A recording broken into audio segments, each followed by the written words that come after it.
来关心这碳排放，互海水是愈来愈酸，当然这沙鱼的喙齿嘛安尼就去。那准无改善，安尼恐惊是会影响到这沙鱼的找食的行动，甚至是威胁到族群的生态。中世纪70年代经典电影《大白鲨》片中食人大白鲨的大喙甲真来喙齿，是影迷心中惊吓来源的经典作品。虽然鲨鱼靠真来喙齿食食，是海中生态链上顶沿的王者，不过根据德国上新研究显示，一直变酸的海水会让鲨鱼的喙齿变脆，到尾啊可能会害会崩。源头就是咱人所排放的二氧化碳。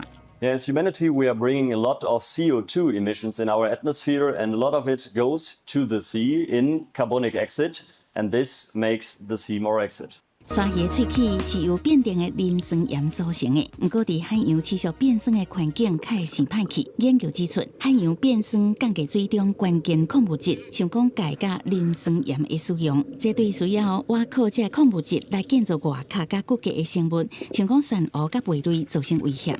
鲨鱼嘛挖靠这矿物质来进行喙齿的再生。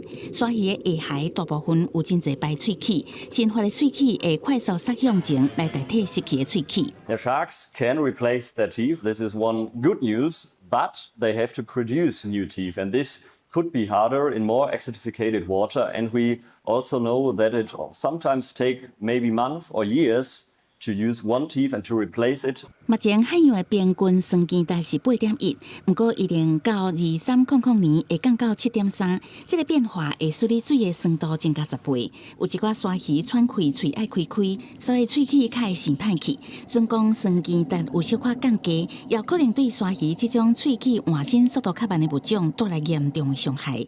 喙齿状况无好的鲨鱼也可能面临食食困难，影响鲨鱼的数量甲海洋食物链的稳定。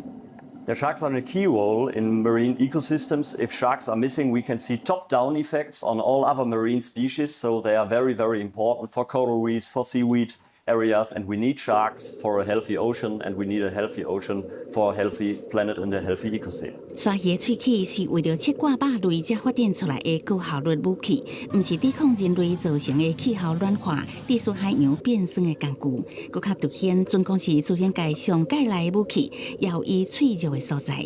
公司新闻景元庆编译。